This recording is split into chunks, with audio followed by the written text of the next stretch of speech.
Hello mga kamads, good morning!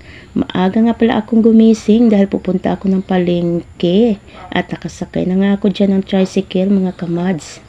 Pagdating ko nga ng palengke ay dumiretso na nga agad ako dito sa may nagtitinda ng isda.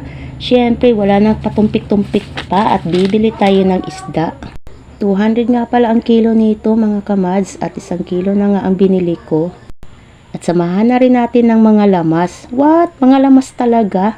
Kayo na nga ang bahalang umintindi. Alam nyo ba mga kamads, madalang lang kami nakakain ng isda kasi madalang lang naman din kami makabili nito kapag may sobrang budget lang talaga.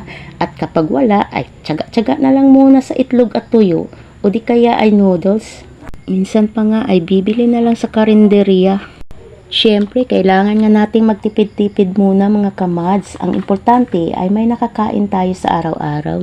Bumili din nga pala akong tinapay at palaman dyan mga kamads. Nakauwi na nga pala ako dyan at nakita ko nga si ate itong aking panganay na nag-umpisa ng maglaba.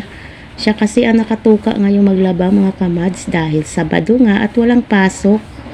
Mga dikolor lang naman na damit ang nilalabhan ni ate mga kamads at ako na ang naglalaba ng mga uniform nila at mga iba pang gamit namin na marurumi.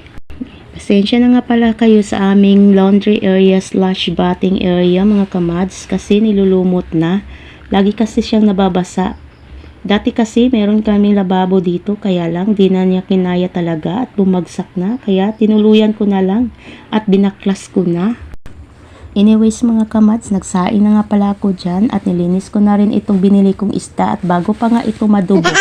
2 putahe lang naman ang gagawin ko dito, paksiw at prito. Mas gusto kasi ng mga anak ko yung pritong isda mga kamads. Matapos ko nga itong linisan ay hinati-hati ko nga ito sa 2. Nilagyan ko na lang muna ng asin itong priprituhin ko at uunahin ko na munang lutuin itong paksiw. Una ko nga nilagay dito sa paksiw ay bawang, luya at maraming sili. Hiniwa pa talaga. Gusto ko kasi na maanghang mga kamads. Tapos sinunod ko tong vitsin, asin, suka at tubig at saka ko nga siya sinalang. Pagkaluto nga nitong paksiw ay nagprito naman ako nitong natirang isda. Pasensya na kayo at naulan kasi nang ako'y nagbo-voice over.